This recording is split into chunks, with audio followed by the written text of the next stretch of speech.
Alexander III of Macedon. His legend gives him the name Alexander the Great, but he could also be known as Alexander the Annihilator.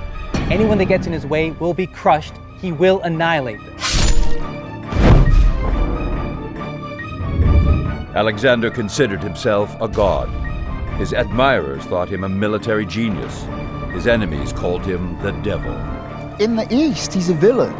His name in the East is Iskender, and he's Iskender the killer, Iskender the bringer of death, Iskender the destroyer of cities. He's the boogeyman.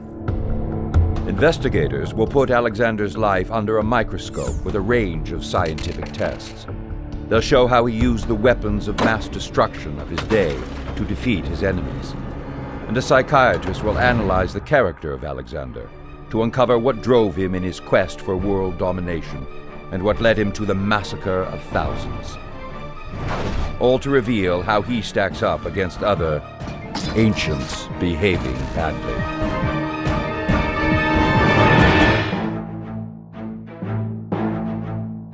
At age 16, Alexander wins his first battle. By 20, he is king of Macedon. By 30, he has conquered the known world. Alexander the Great is clearly a tyrant in a hurry, operating outside the normal rules of morality. But what motivates him to do so is less than clear.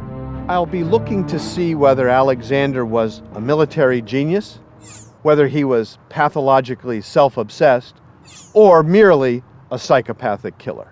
Psychiatrist David Malott will examine key aspects of Alexander's character and position him on a unique behaving badly psychograph to reveal how he measures up against other tyrants from history, from Caligula and Genghis Khan to Napoleon. There's no shortage of horror stories.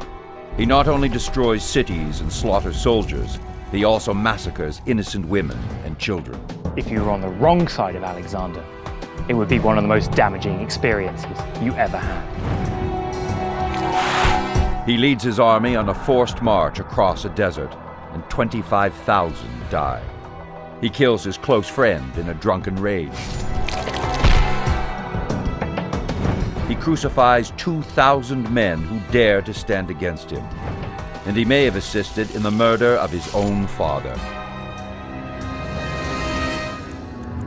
It's a devastating rap sheet, but the historical record is clouded. Ancient sources present different Alexanders: charismatic general, living god, megalomaniac, psychotic killer. Almost all of the record is based on a text called The Deeds of Alexander, written during his life by his personal historian.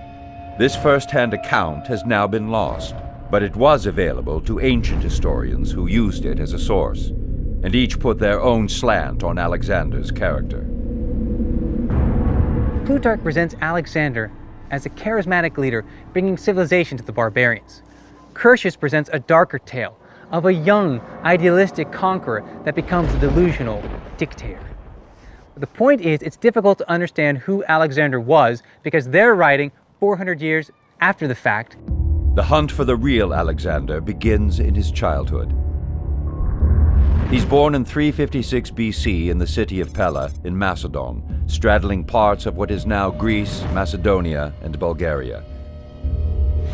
His father, King Philip II of Macedon, is a great warrior, but has a serious drinking problem. He's often absent on military campaigns, leaving behind his 7 wives and many children. There's even a rumor that Alexander is illegitimate. But Alexander does follow his father's career path as a formidable warrior. Under his father's command, Alexander's first military success occurs when he's only 16. His mother, Olympias, is hot-tempered, impulsive, and prepared to do whatever it takes to ensure that the next king of Macedon is her boy, Alexander. He's definitely a mama's boy. Up until the day of his death, Alexander is writing corresponding with his mother. And it's true that Alexander was very similar to his father. They're both kings, they're both great military leaders, but it's his mother he was closest to. For psychiatrist David Malott, it's a no-brainer. The root of Alexander's bad behavior lies with his parents. Alexander is going to look up to his father as a great military hero. Nevertheless, Alexander's father is absent. However, Alexander's mother is on the scene. Alexander's mother is telling him, "You're special, you're meant to do great things." Real-life drama convulses the royal family. When inside the theater at Vergina, King Philip is assassinated by one of his own bodyguards, Pausanias. According to some of the sources, Aristotle and Diodorus, this is an open and shut case. Pausanias single-handedly murdered Philip of Macedon here in the theatre. The person who has most to gain from the murder is 20-year-old Alexander. Alexander himself never got on with his father. They had an extraordinarily rocky father-son relationship, not only because of worries about him being illegitimate, not only because of power play between these two individuals. And so we have to ask ourselves, did Alexander have a role to play in his own father's murder? The story goes that Olympias is worried that one of Alexander's half-brothers and his cousin are being groomed for the throne instead of him. Olympias and Alexander had good reason to wish Philip ill. And it was not long after that Philip was assassinated. The one person who knows the truth about who's really behind Philip's assassination is the murderer himself, Pausanias. But he's killed by Alexander's henchmen before he can talk. The subsequent behavior of both Alexander and his mother is suspicious. Hardly the grieving widow. She honors her husband's killer by placing a crown on Pausanias' corpse. Alexander does the opposite. Though he hated his father, he plays the grief-stricken young man by stacking gold inside his father's tomb. More gold than any Macedonian king before him. It seems mother and son are playing all angles. The opulence of this tomb, its magnificence, I think, may also be part of a case to think that Alexander had more than just a hand in his father's murder. Alexander was trying to cover up his own guilt and the suspicion that he might have been involved in his father's death.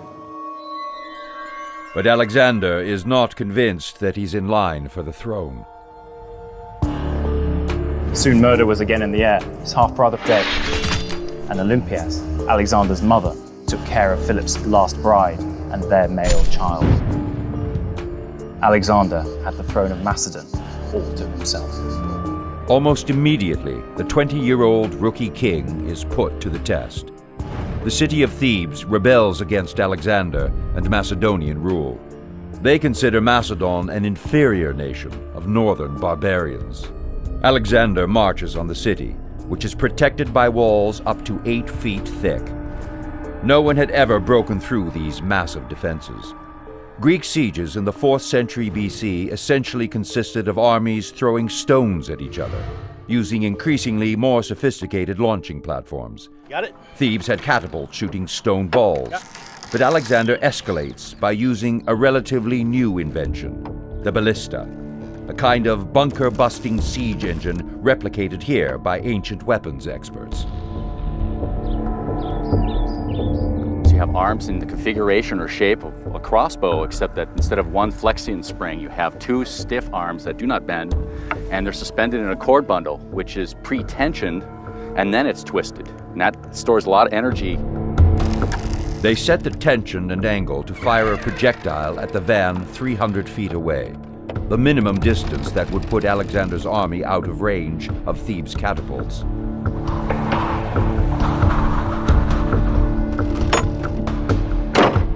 But Alexander needs more than one direct hit. He needs many in the same place to weaken the 8-foot thick walls. In the first attempt, the projectile falls short by 50 feet. Still keeping the distance at 300 feet, the experts change the firing angle and increase the tension by pulling the ammunition further back.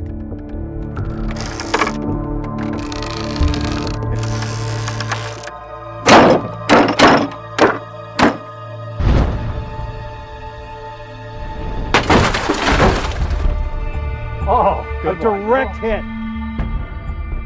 This proves that Alexander's men could have operated the ballista from beyond the firing range of the enemy's catapults.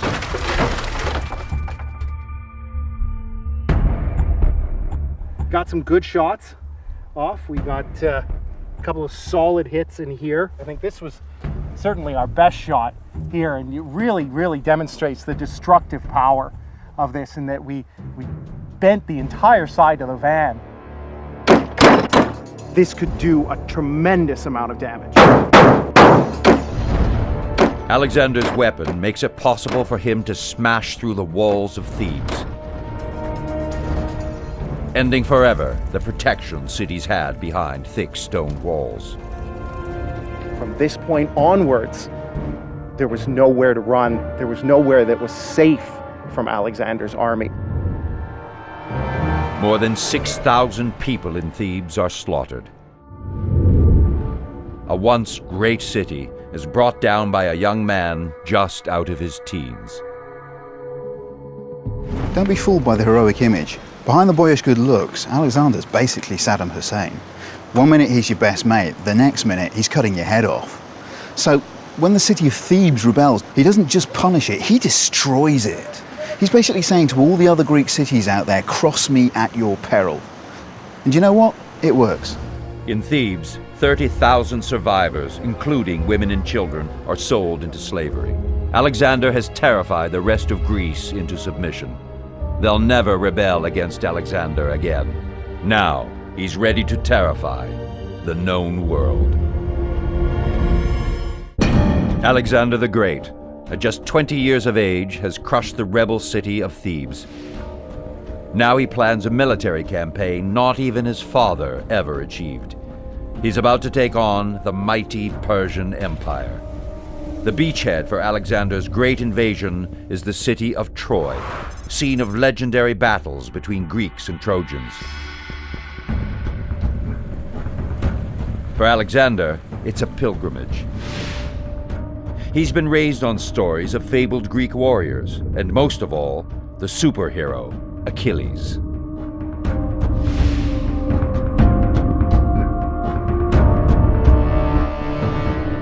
Alexander wanted to be another Achilles. This was his role model. Achilles' mother had told Achilles he had a choice in life. He could either die old and be forgotten, or die young and be remembered forever. Alexander, as he came here to Troy, had made his choice. Alexander has good reason to feel close to Achilles and believe he too is supernaturally gifted. It's all his mum's doing. Alexander's very ambitious mother enables him to feel special, tells him that he's going to do great things. In fact, she may have told him that he was descended from the gods.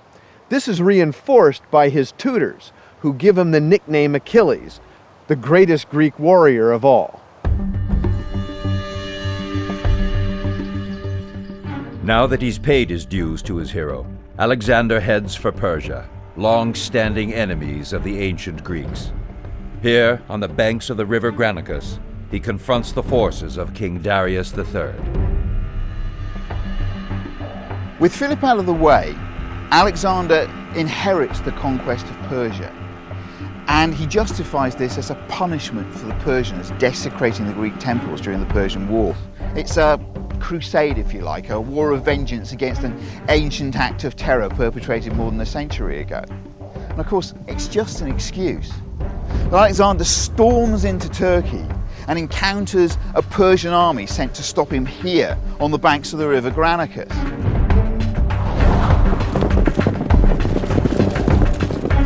And this is the first time that Alexander wins in typical style. 3,000 are surrounded and cut down. It's a bloody massacre. 2,000 more surrender, but they are sold into slavery by Alexander as a kind of warning not to cross it. It's a stunning victory. According to the sources, Alexander loses fewer than 200 troops and gives strength to his claim to be the new Achilles. The Persians are on the defensive, and Turkey now belongs to Alexander. Once he's secured Turkey, he doesn't do the obvious strategic thing. He doesn't race east to secure the ports of the eastern Mediterranean before the Persians can reinforce them. Instead, he diverts north to this place called Gordium. That just seems really bizarre, unless you know the legend of the Gordian knot. The story went that in the palace of the former kings of Phrygia, there was a knot that tied an ox cart to a pin in the ground. And this knot was impenetrable. For centuries, no one had been able to undo it. And the story went that the person who could would be lord of all of Asia. Alexander couldn't resist the temptation to try his hand at this, the ultimate test. He came to Gordium, he stood in front of the knot, but instead of trying to untie it like everyone else had done, he simply took out his sword and slashed straight through the knot. This was a very Alexander-type solution, going straight for the jugular of the matter, preferably with a weapon in his hand. He left Gordium with the prophecy well behind him that he would be lord of all of Asia. Alexander is conquering countries in the ancient world like a tourist checks off fabled destinations on a schedule. And Alexander creates his own legend as he goes, that I play by my own rules. Untying knots, that's for the little people. It's like cheating your way into Harvard, only later you tell everybody it's legitimate, you just found a novel way. Alexander needs continued evidence that he's special, almost divine. Alexander is successful at spinning his own legend. The image of him as a handsome hero, built like a god, has survived to this day. His true physical appearance may not have been so godlike. One theory has him suffering from a deformity of the spines called scoliosis, because so many of his statues have him looking off to one side. Ancient sources also wrote that he was 4 inches shorter than an average man's height, then 5 feet 7 inches tall. But what Alexander possesses more than height or even looks is enormous self-confidence. His mother's hero worship helped, as does his self-proclaimed divine destiny. Together, these attributes will take him to the edge of the world and back again. 332 BC. Alexander the Great has beaten the Persians in what is modern-day Turkey. He's now seeking his next conquest. He targets the fortified city of Tyre on an island half a mile off the coast of present-day Lebanon. Attacking the island of Tyre amounts to suicide. This is a city that can't be beat. You have to approach it by ship and attack these massive walls. Impossible. But just like he proved with Gordium's magic knot, impossible isn't a word that Alexander accepts. Alexander changes the rules. He extends the roadway from the mainland to the island, so the island is no longer isolated. It's now part of the coast. The causeway allows Alexander to unleash his fearsome ballistas.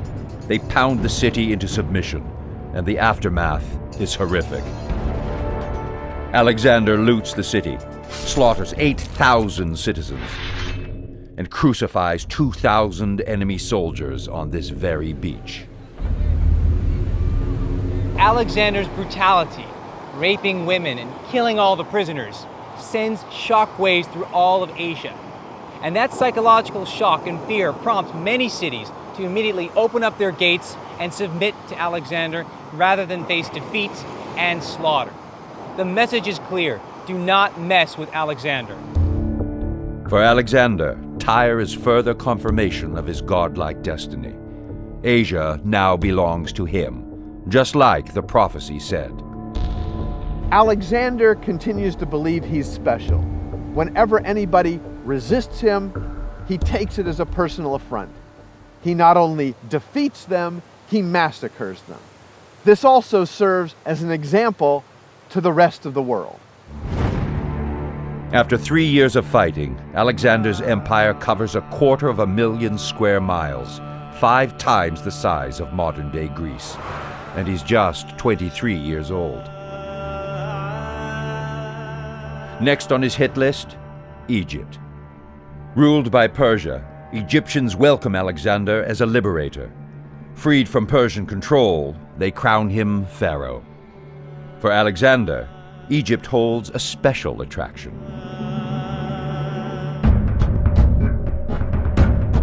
He takes a select group of men on a mysterious quest to a distant desert oasis.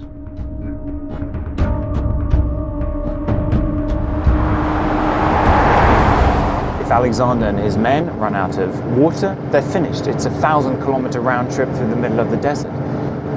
If a sandstorm blows up, then the tracks that even the local guides rely upon here will be lost, and Alexander and his men will be lost forever in a sea of sand. So whatever there is at the oasis at Siwa, Alexander must have felt that it was worth that risk. It's a sacred site on Alexander's to-do list, the Oracle of Ammon at Siwa Oasis.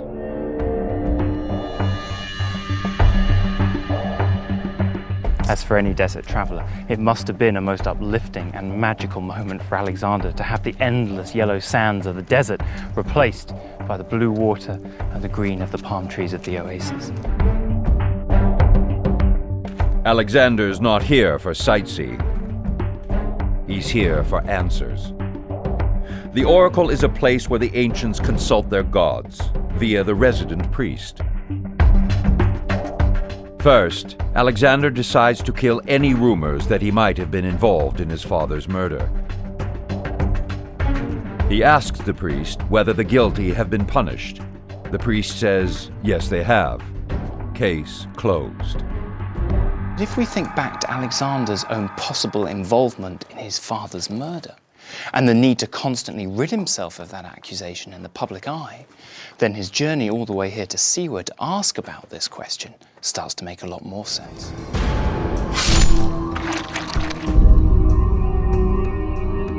Alexander has another question for the gods. Will he conquer the entire world?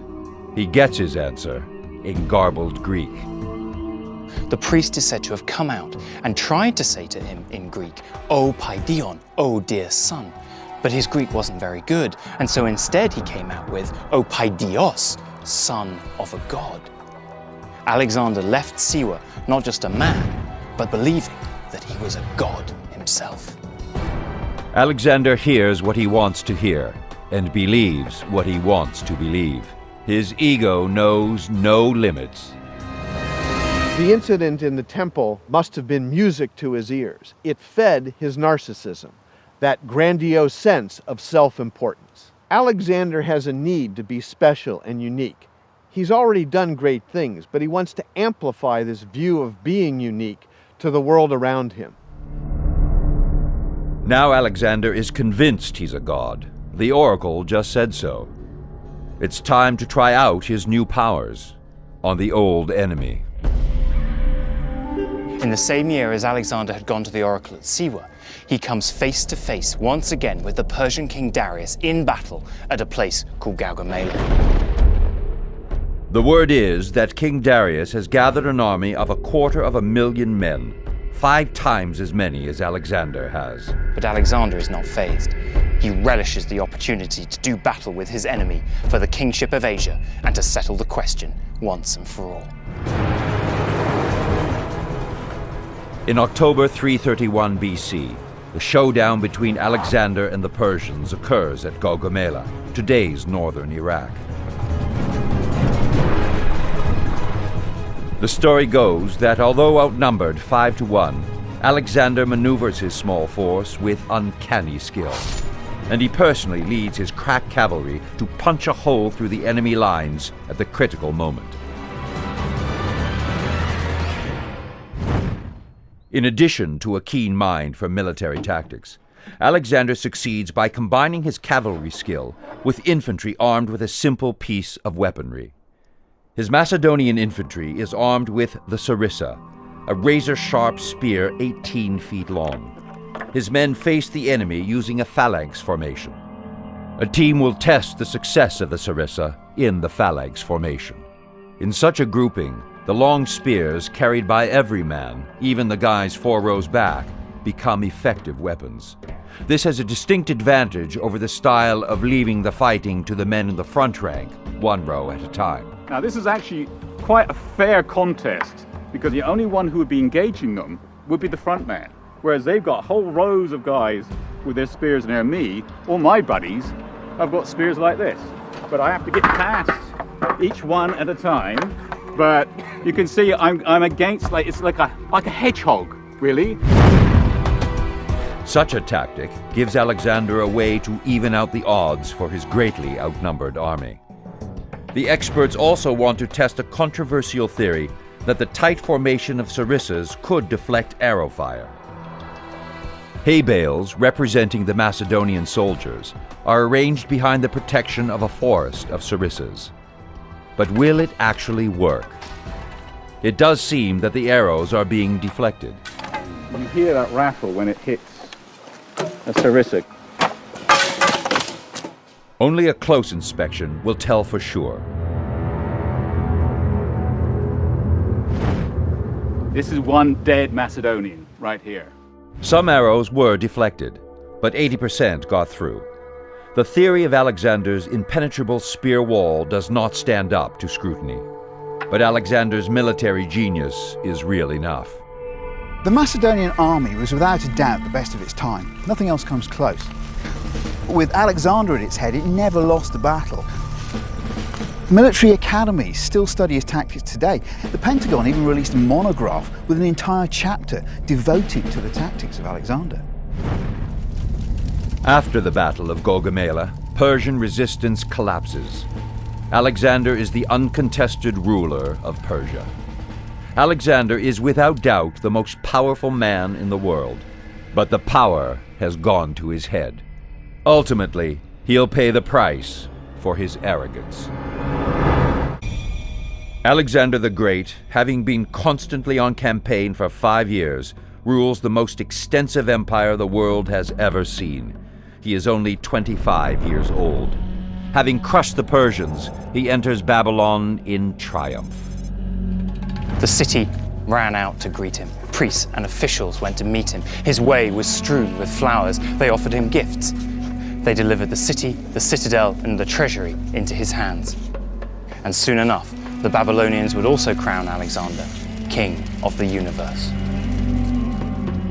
Not satisfied, Alexander marches on to Persepolis, where the Persian kings keep their treasure. He plunders 180,000 talents of gold and silver, the equivalent of $4.1 billion today. Alexander is a conqueror on a roll. But like his father before him, he drinks too much. And like his father, he's an ugly drunk. During one of Alexander's nighttime binges in Persepolis, one of the Greeks shouts, "Let's burn down the palace of Darius." Alexander, in his state of drunken euphoria, agrees. And that night, the Greek soldiers burn the palace of Persepolis.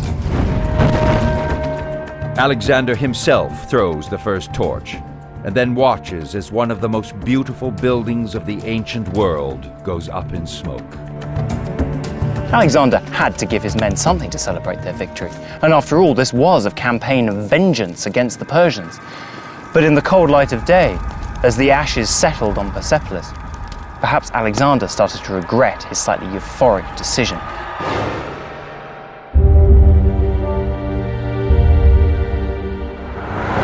For many of Alexander's loyal soldiers, the big adventure starts to lose its appeal. After 5 years of campaigning, they're tired and homesick. They're strangers in a strange land, surrounded by foreign customs. Even worse, Alexander begins to adopt some of these alien customs, and his men don't like it. Alexander begins to enroll the Persians in his army. He begins to invite them to his court. And then he does the unthinkable. He starts to go native. He adopts their customs, he adopts their dress, and for the Macedonian soldier, this is entirely unacceptable. They didn't come here to become Persian, they came to conquer. Alexander is going to have two reactions to the taking of Persia. First, it's going to validate his view that he's one of the great leaders of the world. On the other hand, the grumbling in the ranks of his men is going to enrage him. It's an insult to his narcissism. Alexander still likes to model himself on the legendary warrior Achilles. And just as Achilles did, Alexander has a long-term male partner, Hephaestion. Part of the inner circle who feed Alexander's sense of self-importance. Alexander really cultivates the cult of personality like never before. Just like today we have dictators promoting the cult of themselves, Lenin or Stalin or Saddam Hussein, Alexander promotes images of himself on statuary and coins. He becomes ubiquitous. He's really building this sense of he's greater than humans. One of the other ways in which Alexander stamped his authority onto his empire was by founding and then naming cities after himself, the most famous of which is Alexandria. Yet by one count, Alexander may have named not just one city, but as many as 57 cities after himself, and another after his horse, and another one perhaps even after his dog. What this underlines is a similar type of behavior that also the dictators of Europe during the 20th century used. It underlines a need not just to stamp an authority onto the landscape, but a desire and a belief in oneself to stamp one's legend onto history for all time. And the way to make history is to keep winning battles and expanding the empire. The troops may want to go home, but Alexander won't let them. He needs constant reinforcement of his desire for fame and glory. Alexander wants to conquer the world because he needs to be special, the most powerful person in the world. He's now so oblivious to those around him that he takes a Persian bride, unaware of how much it offends his soldiers. Now, marrying a foreign bride, a Persian princess, is great politics for the Persians, but it outrages the troops. He is ruining his reputation with the Macedonians. To make matters worse, Alexander orders his men, whenever in his presence, to perform proskonesis, the act of prostrating oneself in obedience. To the Greeks, it is an honor reserved only for the gods. If Alexander knows about the discontent, he shows no sign of caring. Soon, an assassination plot is in the wind. A man called Philotas and his father Parmenio were accused of trying to assassinate Alexander. It was a serious charge, but the reason Alexander took it so seriously was that not long before, Philotas had bragged to Alexander that all his success in military campaigns was not due to his own genius, but to that of Parmenio, his general, Philotas' father. It was this insult to Alex's ability and success that made Alexander perhaps take the conspiracy theory so seriously. Alexander decides to dispose of this little problem quickly. He didn't wait for a trial to be conducted. He sent assassins to have Philotas and Parmenio murdered.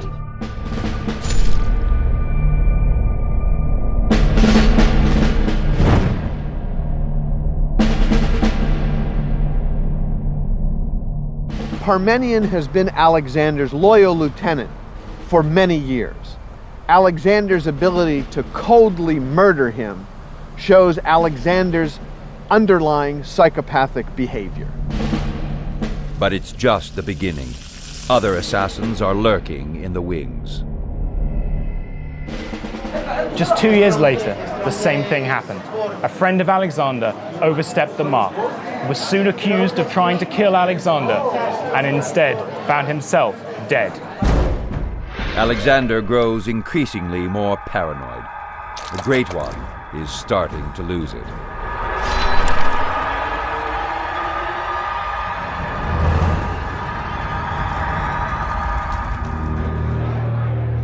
Alexander turns to the bottle, again, with devastating consequences. In yet another drinking bout with his companions, Alexander turns the conversation to his father Philip. Alexander laments the fact that Philip never recognized him for his achievements. Clitus, one of Alexander's generals, steps in and complains, "You have disowned your father. You say that you are the son of a god." Philip, anyways, is a better general than you ever would be. Enraged, Alexander steps up, grabs a spear, and runs through Clitus, killing him instantly. According to the sources, Alexander is filled with remorse. He attempts to kill himself with a spear and has to be restrained. Clytus was one of Alexander's oldest friends.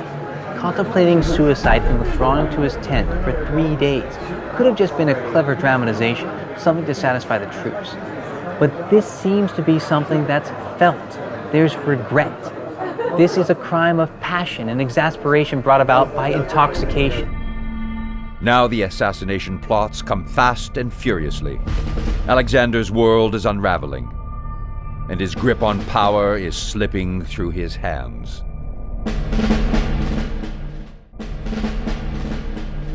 Things are getting tough for Alexander. Tensions continue to rise in his troops, and his relentless progress eastward slows to a crawl. By the time Alexander reaches the border of India, his empire is 9,000 miles across. He resorts to massacring whole town garrisons, reneging on promises that they will survive if they surrender. Alexander wants to keep pushing east, but after an epic battle at the Hydaspes River, his troops finally rebel. Alexander's men are tired of being away from their homes and families for more than 8 years. They are also increasingly fed up with Alexander's dictatorial style of leadership, so much like that of the Persian king, which he had replaced. And on that note, they had come into Asia to avenge the Persian king's wrongs that he had done to Macedon. They had now done that. So what were they still doing here, except for adding to Alexander's own empire and getting nothing for themselves in return? It's become pretty obvious to Alexander's men that he's never going to stop. He's just going to keep on going until there's no more world to conquer. And that was never part of the deal. But of course, this creates a huge problem for Alexander because he can't be seen to back down in the face of his men. But at the same time, he can't keep going without the support of his men, and he knows it. Alexander's commanders finally devise a plan to end the continuous campaigns. They pretend they receive a divine omen ordering them to stop fighting and head home. This is a fascinating psychological event. The army's tired, they want to go home. Alexander wants to press on and conquer the world. They need a mechanism that will both preserve the army and not injure Alexander's narcissism. The divine omen is the perfect face-saving device. Alexander agrees to turn back, but he doesn't make it easy. Instead of following a route along the coast, he insists on going west across the Gedrossian Desert in what is now southern Iran. It is one of the most forbidding places on Earth. Scorching heat and shin-deep sand. There's not enough water and soon, no food. The men eat their own horses and continue on foot. Why should Alexander choose to cross this inhospitable desert, especially when he could have simply put his men on ships and sailed them most of the way home? Now, some say it's because he wanted to punish his men for having refused to follow him any further east. His men paid for their lack of loyalty with their lives. 25,000 men, more than 3/4 of Alexander's force, die in the desert. By the time he returns to Persia, Alexander is a far harsher ruler. He accuses some governors of crimes in his absence and has them executed. Mutinous soldiers are rounded up and put to death.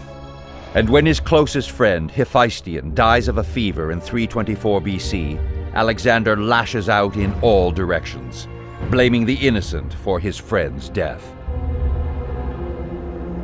The doctor who was unable to save Hephaestion's life is executed on Alexander's orders. Local users are slaughtered over the man's body, and Hephaestion is now worshipped as a hero. All this builds a picture of Alexander as a man who has gone beyond what is expected as the norm in Greek society, both in terms of his relationships with men and in terms of how he is expected to behave as king. Alexander never recovers from his friend's death. In Babylon, he uncorks the wine bottle one last time. After yet another night of binge drinking, Alexander complains of severe stomach pains. He's then hit with a fever that rages for 12 days.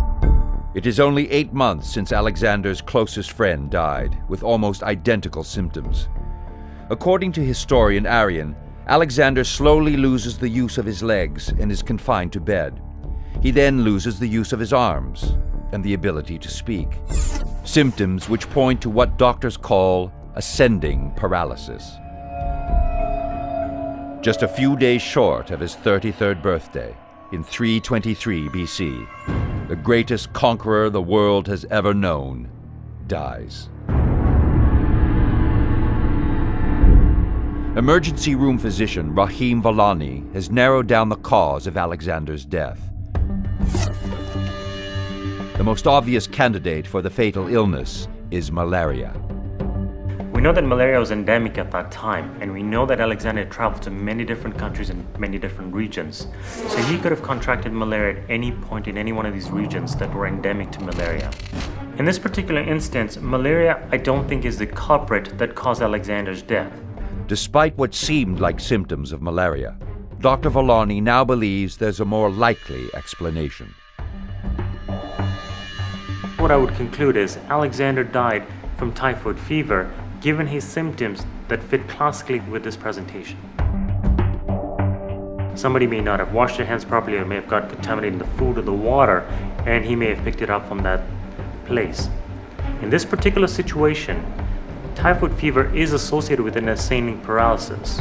What happens with the bacteria is it gets into your bloodstream and causes an overwhelming sepsis response. Your blood vessels dilate, you lose your blood pressure, you become comatose, and you die from the infection itself. It is said that on his deathbed, when asked who should the empire pass to, Alexander says, "To the strongest." Alexander marched over half the circumference of the earth. Along the way, he never lost a battle, and he stacked up a huge body count. He became a bloodthirsty megalomaniac who believed himself a god. He murdered loyal companions, and may well have had a hand in his own father's assassination.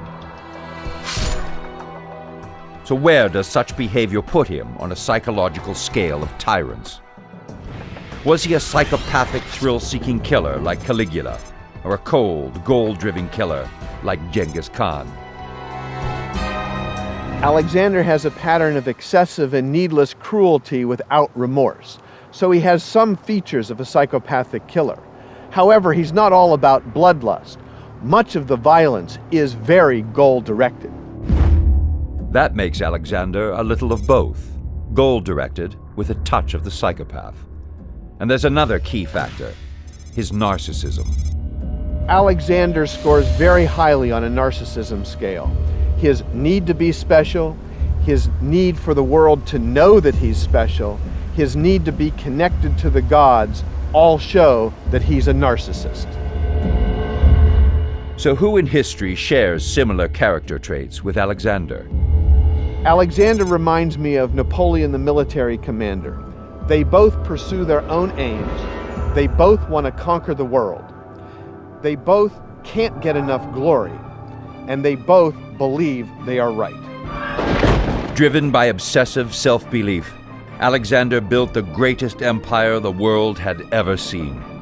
Though he had a cruel streak a mile wide, his personal biographer made sure he was remembered for his military prowess. That's why, over 2,000 years later, he's still known as Alexander the Great.